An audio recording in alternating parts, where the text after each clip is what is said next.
구속사 시리즈 11권 하 내용 중에서 예루살렘 성벽 재건의 시작이라는 주제로 몇 가지 오늘 살펴보는 시간 갖도록 하겠습니다. 일단 연대 정리를 몇 가지 해볼게요. 주전 537년은 제1차 귀환이 있었죠.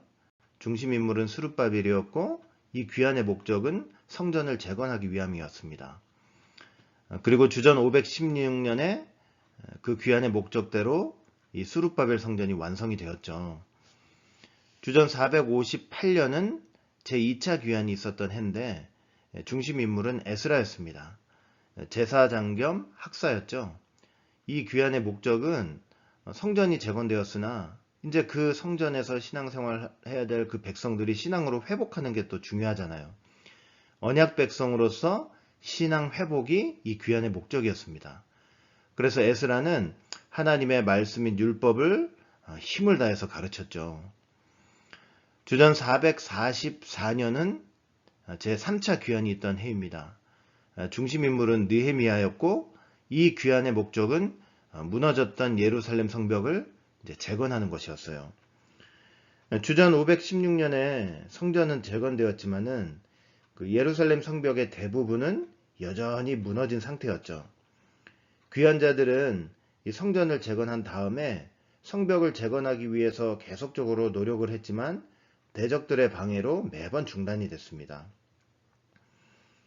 그러니까 따져보면은 주전 516년 성전이 완공된 이래 주전 444년 성벽 재건이 마치기까지 약 72년 동안 성전과 이스라엘 백성들을 보호해줄 성벽이 제대로 갖추어지지 않았던 것이죠. 뭐 대적이라도 침공하면은 성전 지어놓으면 뭐합니까? 금세 무너질 수도 있단 말이에요. 성벽은 매우 중요한 의미를 가지고 있어요. 일단 이 구속사의 주역인 선민 이스라엘 백성들을 세상과 구별하는 울타리 역할을 하는 것이죠.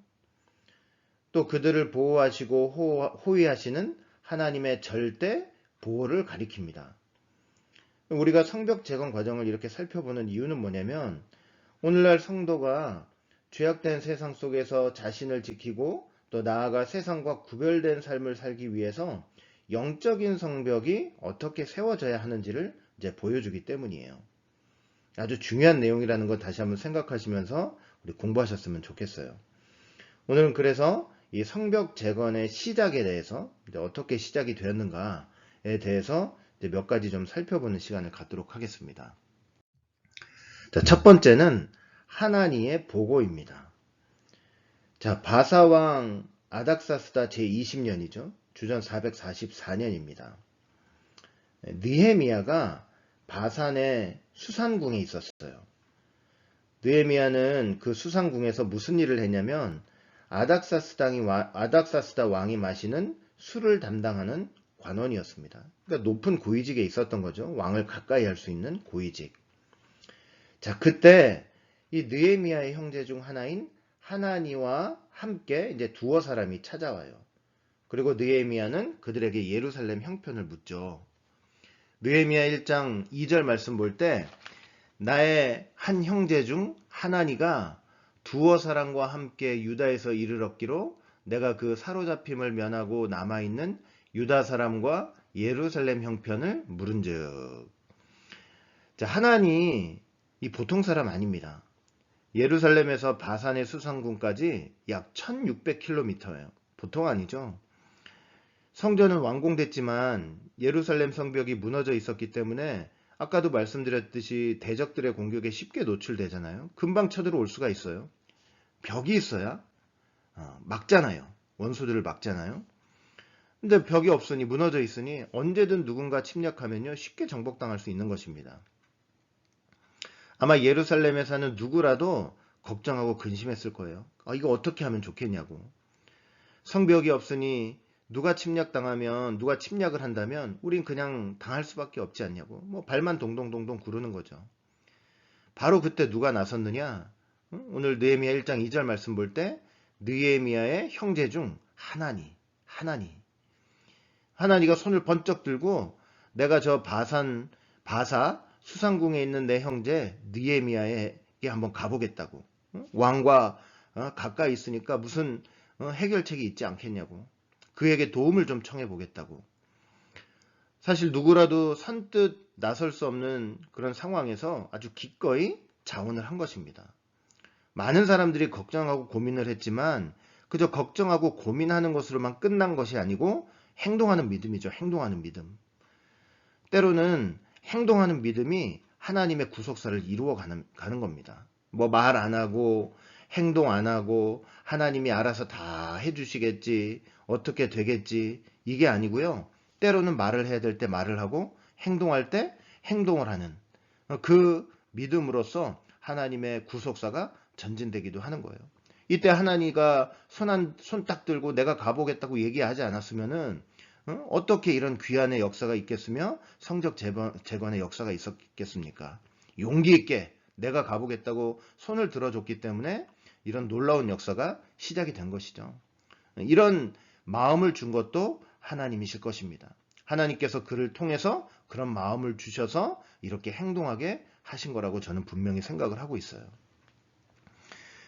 그래서 그 방문을 통해 느헤미야가 이제 고국의 상황을 들을 수가 있었던 거예요. 그 다음에 두 번째, 이 성벽 재건이 어떻게 시작이 되었느냐? 느헤미야의 이제 금식 기도입니다. 금식 기도. 하나님으로부터 예루살렘 소식을 듣게 되었죠. 느헤미야 1장 3절 말씀 볼 때 저희가 내게 이르되 사로잡힘을 면하고 그 남은 자가 그 도에서 큰 환난을 만나고 능욕을 받으며 예루살렘은 회파되고 성문들은 소화되었다 하는지라. 예루살렘 성은 다 회파가 되고 다 무너졌다는 거죠. 성문들은 소화되었다.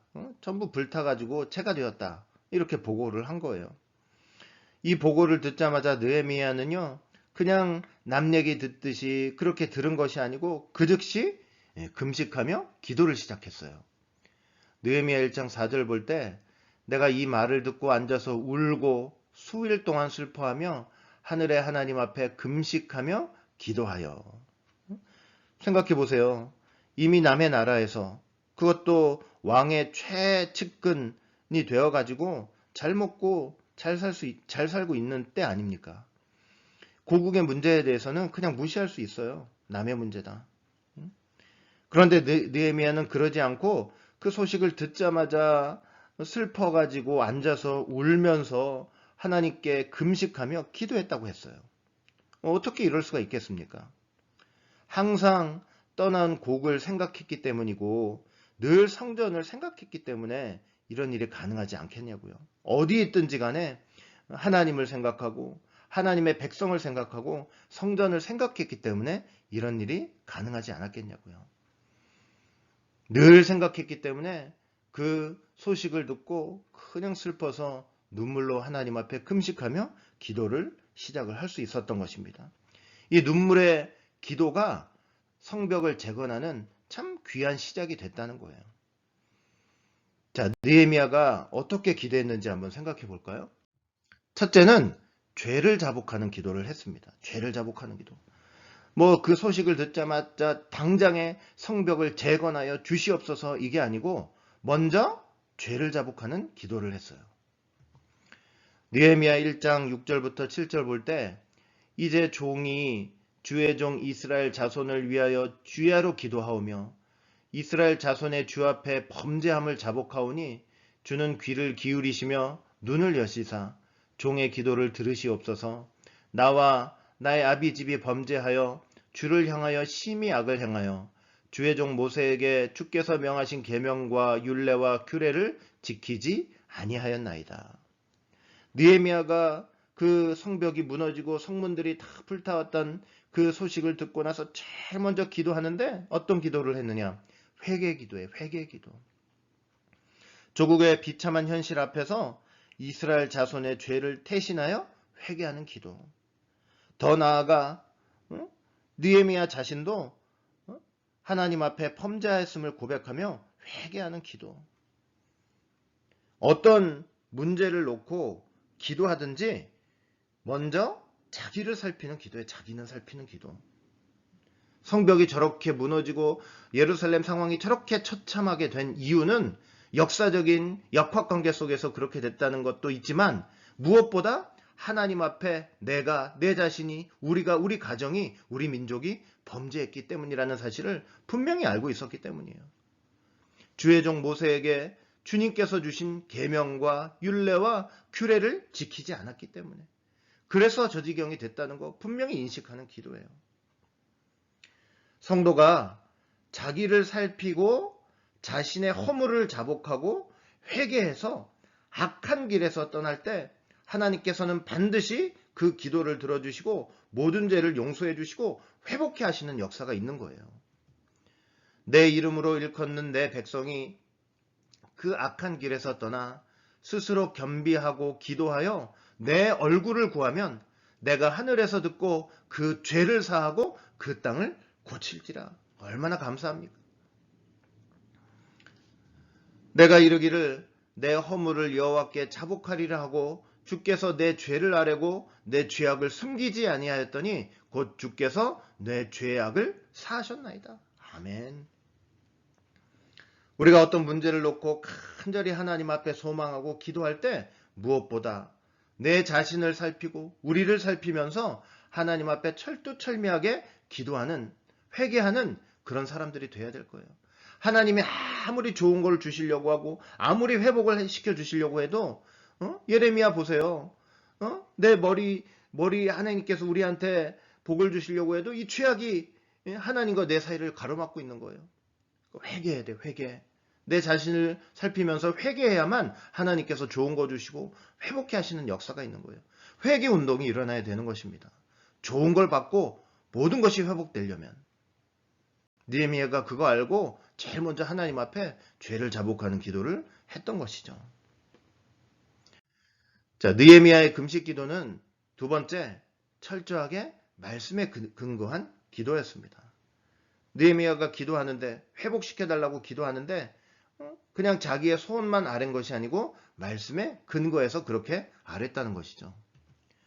느헤미야 1장 8절부터 9절 볼 때 옛적에 주께서 주의 종 모세에게 명하여 가라사대, 모세에게 말씀하셨던 거, 그 율법에 근거해서 기도하는 거예요. 만일 너희가 범죄하면 내가 너희를 열국 중에 흩을 것이요. 이 바벨론 포로 사건이잖아요, 이게.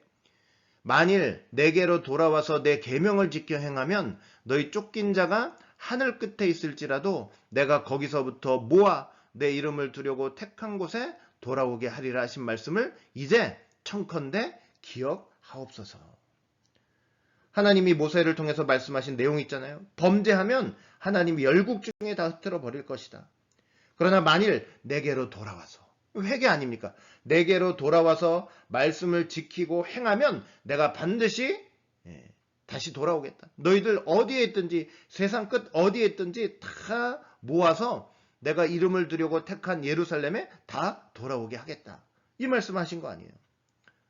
느헤미야가 눈물로 금식하며 기도하면서 하나님께서 말씀하셨던 이 말씀에 근거해서 우리가 철저하게 회개하고 하나님 말씀을 지키기로 다짐하고 결심하고 행할 테니 하나님, 그래서 하나님 앞으로 돌아갈 테니 우리를 그 말씀 기억하시고 우리를 하나님이 택하신 곳 예루살렘으로 인도해 주시옵소서. 성전을 재건케 해 주시옵소서. 성벽을 재건케 해 주시옵소서. 간절히 지금 기도하고 있는 거예요. 하나님께서 하나님 하신 말씀이신데 이거 붙잡고 기도할 때 안 들어주실 수 있겠냐고요. 들어주시는 거지. 자, 또 어떤 금식 기도를 했냐면 세 번째, 하나님의 은혜를 구하는 기도를 했습니다. 하나님의 은혜를 구하는 기도. 느헤미야 1장 11절 볼 때 주여 구하오니 귀를 기울이사 종의 기도와 주의 이름을 경외하기를 기뻐하는 종들의 기도를 들으시고 오늘날 종으로 형통하여 이 사람 앞에서 은혜를 입게 하옵소서 하였나니 그때 내가 왕의 술 관원이 되었었느니라. 생각해 보세요. 돌아가가지고 성벽을 재건하는데 지금 역사적인 관계가 있잖아요. 이 바사왕 아닥사스다 왕의 도움이 필요한 거 아니에요. 그래서 무슨 기도까지 하느냐. 느헤미야가 그 아닥사스다 왕 앞에서 자신이 은혜를 입게 해달라고 간절히 기도하는 거예요. 좋게 볼 수 있도록, 자신을 좋게 볼 수 있도록. 내가 귀국해가지고 성벽을 재건해야 된다는 얘기를 해야 되는데 그 얘기를 할 때 왕이 무슨 그런 소리 하느냐고 그냥 너는 여기 있어. 이렇게 얘기하지 않고 그 말을 좋게 생각할 수 있는 그런 은혜를 달라고 지금 또 간절히 기도하는 거예요. 우리가 다니엘이 생각이 나잖아요. 다니엘이 왕의 진미를 거부하고 뜻을 정해서 물과 채소만 먹으려고 했죠. 하나님이 어떤 역사를 했느냐? 다니엘이 그런 결심한다고 그냥 주변에서 그거 허락해 줍니까? 하나님이 어떤 역사를 하셨냐면 황관장이 다니엘을 좋게 볼 수 있는 그런 은혜를 주신 거예요. 그래서 요구할 때 그렇게 하라고. 여러분, 우리가 하나님의 일을 해 나가는 데 있어서 우리가 독불장군식으로 할 수만은 없는 거잖아요. 다른 사람들의 협조가 필요할 때가 분명히 있어요. 그때 어떻게 해야 되느냐? 기도하셔야 됩니다. 기도. 어떻게 기도를 해야 되느냐? 그 사람이 내가 하는 이 일을 좋게 볼 수 있는 그런 은혜를 달라고. 그런 기도를 하셔야 돼요. 하나님께서 뜻하시고 계획하신 일이라면 반드시 그 사람에게 은혜를 입혀주실 거예요. 여러분 아침마다 이제 직장 나가실 거 아니에요? 뭐 어디 장사하실 거 아니에요? 무슨 일을 하실 거 아니에요? 그럼 나갈 때마다 기도하세요. 나갈 때마다. 저는 항상 아침에 기도해요. 하나님의 위엄이 함께 하시기를 기도를 하고 또 정말 우리가 하는 모든 일에 정말 주변 사람들이 그것을 다 좋게 보는 그런 은혜로 이 하루가 지나갈 수 있도록 항상 기도합니다. 여러분들도 기도하세요. 기도하세요. 내 주변의 상사들, 후배들, 누구라도 내가 하는 일, 내가 하는 말 이런 것들을 다 좋게 볼 수 있는 그런 은혜를 덧입혀 달라고 기도하고 나가보세요. 하나님께서 그들에게 은혜를 입혀주실 줄 믿습니다. 여러분들 좋게 봐줄 줄 믿습니다. 뭐 그렇다고 내가 제대로 성실하지 않고 충성하지도 않고 내가 맡은 일 최선을 다하지도 않는데 그냥 좋게 봐달라는 은혜 그런 기도만 할 수는 없는 거죠. 성실해야죠. 정직해야죠. 누가 뭐라고 말할 때라도 내가 그만큼 사람들한테 열심히 하는 모습을 보여야죠. 그래야 하나님께서 또 은혜를 통해서 그래 좋게 봐줄 수 있는 은혜도 주시는 거죠. 세상에서도요 함부로 살면 안 되는 거예요. 그냥 하나님 믿고 하나님이 다 알아서 해주시겠지? 그게 아니고 정말 충성하고 열심히 정직하게 그렇게 일하는 사람이 돼야 된다는 것도 우리가 꼭 생각을 하시길 바라겠습니다. 자, 세 번째 느헤미야 기도에 대한 하나님의 이제 응답에 대해서 좀 생각을 해볼게요. 느헤미야가 참 많이 기도했습니다. 오래 기도했어요. 자, 느헤미야 1장 1절 볼 때 하가랴의 아들 느헤미야의 말이라 아닥사스다 제20년 기슬를월에 내가 수상궁에 있더니 이때 하나니가 찾아와가지고 소식을 듣고 이제 기도를 시작했잖아요. 이 기도를 시작한 게 아닥사스다 제20년이라고 했죠. 주전 444년이고 기슬를월이라고 했어요. 이건 9월이에요. 종교력이에요. 9월. 자, 그리고 이렇게 기도를 이때부터 시작해가지고 기도를 마치고 왕한테 이제 도와달라. 내가 귀국을 해야 되니 이제 도와주고 이걸 허락해달라고 요구를 한 때가 언제냐면 느헤미야 2장 1절 볼 때 아닥사스다 왕 20년 니산월에 왕의 앞에 술이 있기로 내가 들어 왕에게 드렸는데 이전에는 내가 왕의 앞에서 수색이 없었더니 이제 이때요 이때. 자, 이때가 언제냐면 기도를 마치고 왕한테 이제 부탁을 했던 때 아닥사스다 제20년 주전 444년 니산월입니다. 1월. 좀 이상하죠? 그 주전 444년 9월 달에 시작을 기도를 했는데 또 같은 해 1월 달에 기도를 마쳤대요. 그러니까 우리가 구속사 시리즈를 통해서 배웠지만은 이건 이제 니산월 방식이 아니고 티시리월 방식인 거예요. 티시리월 방식은 어떤 방식이냐면 7월 달부터 그 다음에 7월 달까지를 한 해로 취급하는 방식이죠. 그 티시리얼 방식으로 봐야만 이제 이것이 이해가 되는 거죠. 주전 444년 9월부터 주전 444년 1월까지 이게 티시리얼 방식이기 때문에 이게 가능한 거예요. 그러니까 약 4개월을 기도한 거예요. 여러분 생각해 보셨어요? 약 4개월이에요. 4개월. 끈질기죠? 자, 이 니산월에 이 아닥사스다 왕이 지금 수상궁에 있잖아요. 근데 이 수상궁을 떠나 다른 궁으로 돌아가요. 느헤미야는 그때까지 계속 때를 보면서, 때를 기다리면서 끈질기게 악착같이 이렇게 기도를 하고 있었던 것입니다. 아까도 말씀드렸죠? 그 기간 그렇게 기도하면서 그 왕 앞에 더욱더 충성하는 거예요. 더욱더 충성스럽게. 그냥 빈틈이 없어요. 뭐 하라 그러면은 딱딱 정확히 해놓고, 어떤 시간 되면은 그 해야 될 일이 있으면 그걸 다 해놓고, 왕이 딱 볼 때 충성스럽고 정직하고 성실하게 기도만 했겠냐고요. 왕한테 그런 부탁을 해야 되는데 간절히 기도하면서 왕 앞에 충성스럽게. 아까도 말씀드렸지만은 우리가 세상 사람들 앞에서도 어떻게 해야 되느냐? 여러분, 정직해야 돼요. 성실해야 돼요. 그리고 충성스럽게 해야 돼요. 그래야 무슨 일을 해도 하나님 앞에 누가 되지 않고 사람들한테 욕먹지 않고 그렇게 해나갈 수가 있는 거예요. 하나님을 믿는데 내가 불법을 저지르면서도 할 수 있다? 성경에 어디 그런 말씀이 있습니까? 정직하고 성실하게 해야 되는 거예요. 마침내 하나님의 응답이 왔죠. 바사왕 아닥사스다의 마음을 하나님께서 움직이신 거예요. 느헤미야라는 그 존재와 그가 요구하는 것들을 좋게 본 거예요. 좋게 본 거. 그래서 이제 응답이 와요. 응답이 오는데 어떻게 오느냐? 느헤미야 2장 5절부터 6절 보니까, 왕에게 고하되 왕이 만일 즐겨하시고 종이 왕의 목전에서 은혜를 얻었사오면 나를 유다 땅 나의 열조 묘실에 있는 성읍에 보내어 그 성을 중건하게 하옵소서 하였는데, 그때 왕후도 왕의 곁에 앉았더라.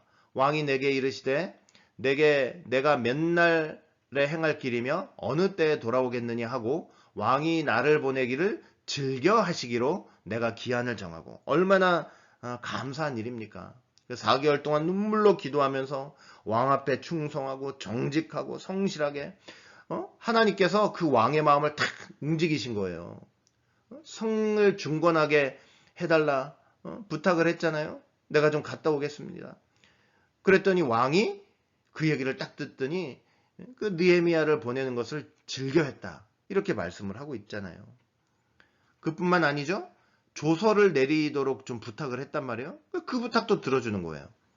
느헤미야 2장 7절부터 8절 볼 때, 내가 또 왕에게 아뢰되 왕이 만일 즐겨하시거든 강 서편 총독들에게 내리시는 조서를 내게 주사 너희로 나를 용납하여 유다까지 통과하게 하시고, 또 왕의 살림 감독 아삽에게 조서를 내리사 저로 전에 속한 영문의 문과 성곽과 나의 거할 집을 위하여 들보 제목을 주게 하옵소서 하며 내 하나님의 선한 손이 나를 도우심으로 왕이 허락하고. 그냥 조서를 달라고 부탁을 했죠. 무사히 그 유다 땅까지 들어갈 수 있도록. 아니, 왕이 조서를 딱 줘가지고 인이 찍힌 거 보여주면 그 느헤미가 지나갈 때 누가 막을 수 있겠습니까? 그냥 형통대로죠. 뿐만입니까? 뿐만 아니죠.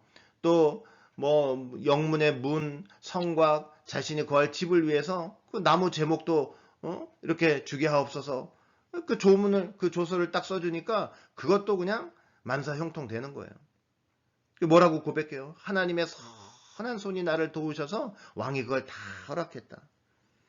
이렇게 왕의 허락을 받아서 그 조서를 들고 예루살렘으로 느헤미야가 마침내 이제 향할 수 있었던 거예요. 그게 제3차 귀환이 된 거예요. 그렇게 예루살렘에 도착한 때가 언제냐? 아닥사스다 제20년 주전 444년 5월 1일이었습니다. 5월 1일. 5월 1일은 역사적으로 어떤 일이 있었습니까? 대제사장 아론이 죽은 날이죠. 대제사장이 죽으면 도피성에 거하던 살인자들이 속죄함을 얻고 자기 집으로 다 귀환을 했잖아요. 그리고 또 5월 1일은 제2차 귀환자들이 예루살렘에 도착한 날이기도 해요. 5월 1일은 해방과 관련된 날이죠. 해방과 관련된 중요한 날이에요. 그날에 이제 느헤미야가 예루살렘에 딱 도착을 한 거예요. 그리고 도착한 지 3일 후 5월 4일부터 공사가 시작돼요. 뭐 일사천리죠, 일사천리. 그 70년 동안 안 됐던 이 공사가 일사천리로 시작이 되는 거예요. 그리고 성벽 공사가 52일 만에 완공이 된 거예요. 6월 25일 날. 느헤미야가 뭐라고 고백했습니까? 아까도 말씀드렸죠. 하나님의 선한 도우심이 하나님의 선한 손이 나를 도우심으로 말미암아 왕이 허락하고, 하나님의 선한 손이 도우셨다. 하나님의 은혜가 함께 하셨다. 그러니까 느헤미야는 자신이 하나님께 쓰임받는 도구이고 모든 역사는 하나님의 선한 손이 하셨다는 것을 인정하고 고백하고 있었던 것입니다. 우리도 마찬가지입니다. 우리도 어떤 일을 하든지 간에 우리 교회도 해야 될 일이 얼마나 많아요. 하나님의 선한 손에 도우심을 의지하며 여러분 믿음으로 기도하고 모든 삶 속에서 정직하고 성실하고 충성스럽게 일해보세요. 구하는 것을 허락하고 하나님께서 창세전 택한 하나님의 백성들 이 구속사 말씀 앞에 반드시 돌아올 줄 믿습니다. 이 귀한 오늘 말씀을 잘 생각하면서 하나님의 은혜로 이렇게 되었다 하는 것을 믿으면서 우리가 모든 삶 속에서도 이런 느헤미야와 같은 이런 기도, 이런 삶을 통해서 하나님의 뜻을 이루는 우리 모든 성도들이 되시기를 주의 이름으로 간절히 축원을 드리겠습니다.